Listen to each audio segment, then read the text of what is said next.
Good morning. Well, my plans got set back a little bit.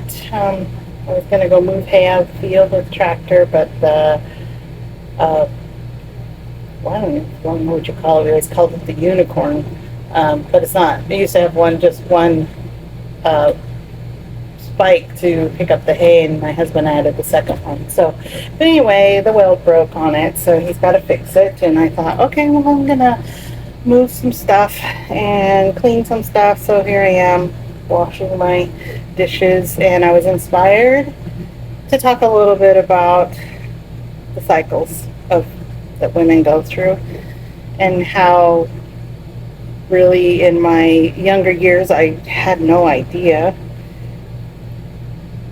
how to interpret them. Really, it's just so baffling to me that I was so like in the dark. Um, Going through the cycles of how a woman's, they bleed and ovulate, and how much that affected me. And then I had my daughter, and when she got to the age of, having her menstrual cycle, it was funny because there was one time when we were probably both cycling about the same time, and we were both having like meltdowns at the same time and probably reacting to each other too. Um, my husband's just standing there and he goes, "What is going on?" He had no idea. And really, I didn't either. I mean, I kind of knew that was probably why, but like now as I'm going through, menopause, and I'm kind of, I think, getting on the other side of it. It's hard to tell because I had a hysterectomy when I was about 38. I think he's 39. I think my son, okay, let's say 40, because my son was, I think, almost 4, and in he was born in 2006, so that would have, yeah. Anyway, I had a partial hysterectomy. They left my left ovary, so I didn't go right into menopause. But later, as I learned about what happens to your body when you have a hysterectomy, and they leave ovaries, but they only left one because the other one was, they said, twisted. And anyway, that you start to go through menopause about 4 to 5 years after your surgery, and that was happening, but I didn't realize that was what was happening. Nobody talks about menopause. I mean, they do now, but they didn't then. I remember my mom would, she just went, well, I had chemotherapy, so I was just done, so she didn't have any, I guess, symptoms of menopause. Nobody tells you. You hear the commercials like, oh, vaginal dryness, and you're just like, well, big deal, use some lube, right? No, it's way worse than that. I didn't realize, and I'm sorry if there's any men watching this, but it's the truth. I started having pain during sex, pinching, and, I knew there was a problem with the dryness, and so I took care of that, but I wasn't enjoying it like I used to because it was painful, and I couldn't figure out really why. And I mean, seriously, that was probably about 5 years after that started to begin to happen. And I didn't really, I was also on a medication because I'm diabetic, type 2 diabetic. I'm very metabolically, like, I guess you could say sick. I'm working on it. Food has always been my crutch, what do you say? It's been the unhealthy, okay, let me rephrase it. It's been that thing that I use to self-soothe. And unfortunately, I don't think food is bad, but it made me unhealthy. And then, with autoimmune, because of all the things that I was holding in my body, probably still am. I'm still working on it. I got autoimmune, and my joints hurt so bad that I could hardly function. I remember when I started working where I just quit, when I would walk up towards the counter, one of the cashiers, she goes, "I can always tell it's you because of the way your walk sounds," because I was dragging a foot, pretty much dragging a foot. And I remember walking in a store. Mind you, this was probably nearly 10 years ago. We went to Home Depot, and I'm walking with the cart, and I'm walking like an old person, and I can't hardly function, and I didn't function well at all. But then there's that thing in me, because that's how you're trained. You keep going. So I did.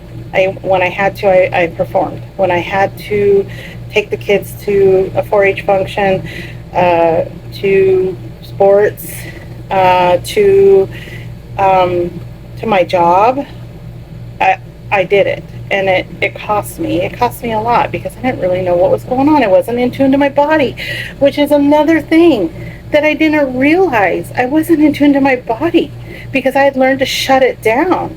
I'd shut it all down. Sorry if I sound a little angry, but that was because of what happened to me as a child. That was what I learned to do, was to shut it down and override it. And I kept doing it all my life until recently. But anyway, the part about the menopause that I wanted to really point out is, like, I started doing research, and there were some products that I tried that, of course they all say, oh, this will fix every problem. It didn't work for me. I used it for probably 2-3 months. It was a cream that you apply vaginally, and it helps thicken the tissue. See, nobody tells you about vaginal atrophy. Hopefully I say that right. That your vaginal skin starts to thin, and so why it's painful to have sex is because it's doing little tears. I didn't know that. And as I started learning about it, and this is what I like to do, I go to the comment sections on that product I was using, and look at what people are saying, because some people are like, it worked perfect for me, and then other people are like, it didn't really work for me. And I think that's because we're all different, and we are, we're just not all built the same. And I had seen I saw in the comments, somebody said they used hyaluronic acid suppositories. And now I know about hyaluronic acid because of having horses, and that it's one of the supplements they put in a joint supplement, because it helps pump tissue for one, and it helps re-lubricate between the joints. And so I went to Amazon, and I ordered the suppositories, and I also ordered a vitamin E suppository. So it doesn't matter. So I ordered those 2 things, and I quit using that other product because it wasn't doing a thing. People even said, "Oh, you put it on your face." So I use it on my face. I don't know that it helped anything, but I saw a difference really quickly, and I didn't care what the instruction says. I did it every day. I put that suppository in every day, and probably for a month I did that. And the vitamin E also, because I was so sore. I was so sore down there. And then everybody said that people that have it really bad say that it is so painful. And my God, nobody tells you this before you go into menopause. Why don't we talk about these things? Anyway, part of that also was a medication I was on. I probably can't say what it was, but it was a medication, a pill for diabetes, and it says in the little pamphlet it can cause, actually it says it on the TV when they talk about that one, it can cause urinary tract infections, and also yeast infections. Well, I was having constant yeast. It wasn't like that, oh my gosh, I have a yeast infection. It was like, I have yeast, but it's not like a lot, and what's happening? And I was doing different things to try to fix that. And then I got a urinary tract infection that was really bad. And I went to it's not the emergency room, but like the immediate care place. And of course, I had to get antibiotics. And in the meantime, I was working with my doctor for a different medication because I'm trying to remember why. Because the medication I was using that was causing the yeast and the bladder infection wasn't working. It wasn't working. My A1C was really high. It was like 11.2. And she's like, okay. She says, let's try a GLP-1. Right? She wanted me to try Mounjaro. And I was scared because I'd already told her no. And but at that point when I had an 11.2 sorry, that went right out of my head. My blood sugars were so high all the time. I decided to give it a shot. Now, it did not work like a magic bullet like so many other people are like, I lost all this weight.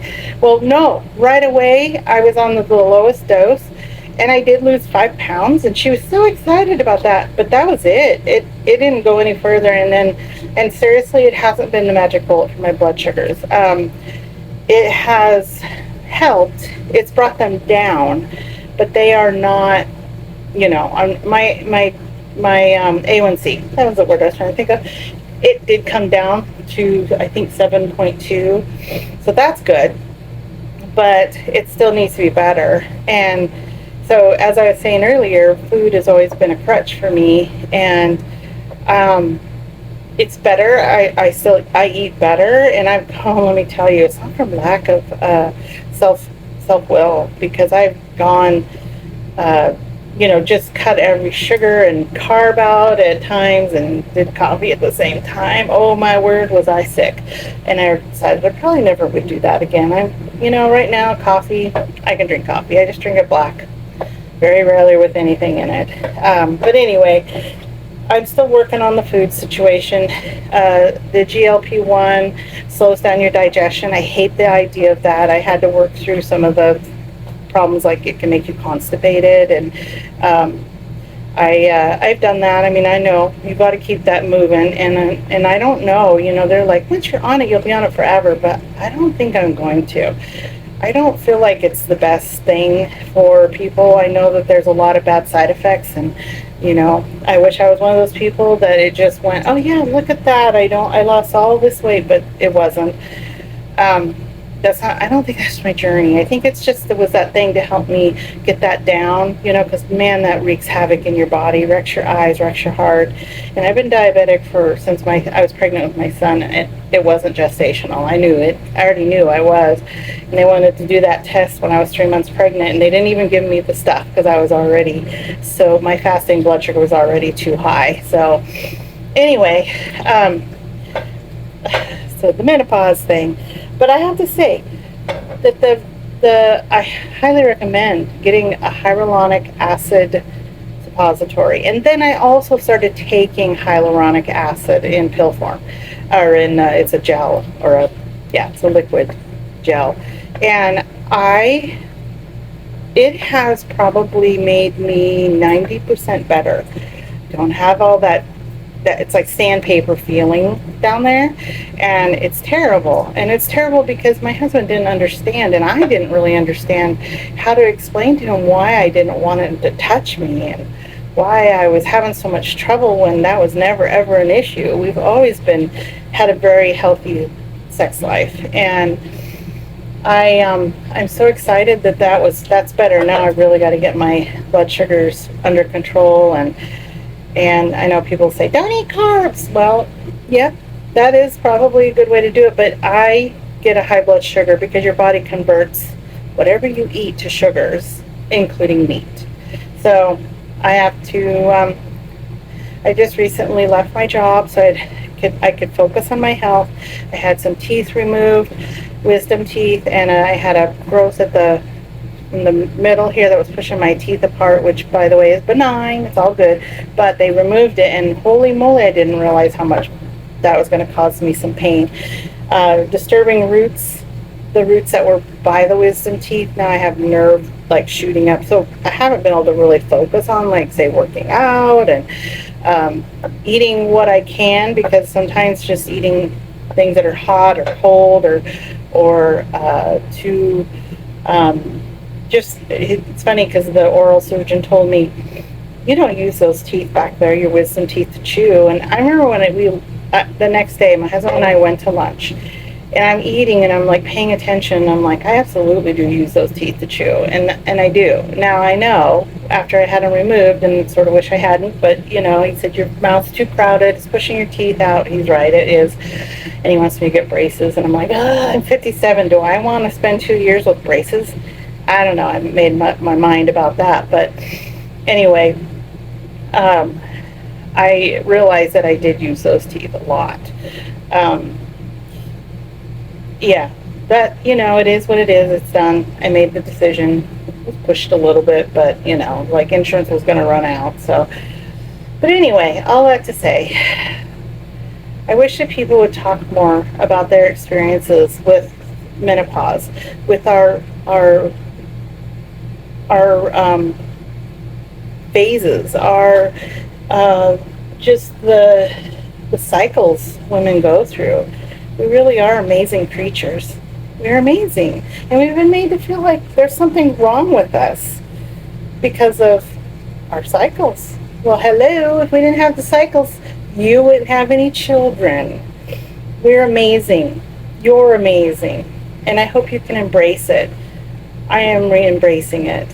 I saw this video today just about that. It's talking about the phases, and actually it was a man a man that made the video, and somebody had asked him, what do I do about all her cycles, and I don't even know who I'm going to be dealing with. And he's like, you just need to go, what do we need to do today? What can I do to help you? And I'm like, yes.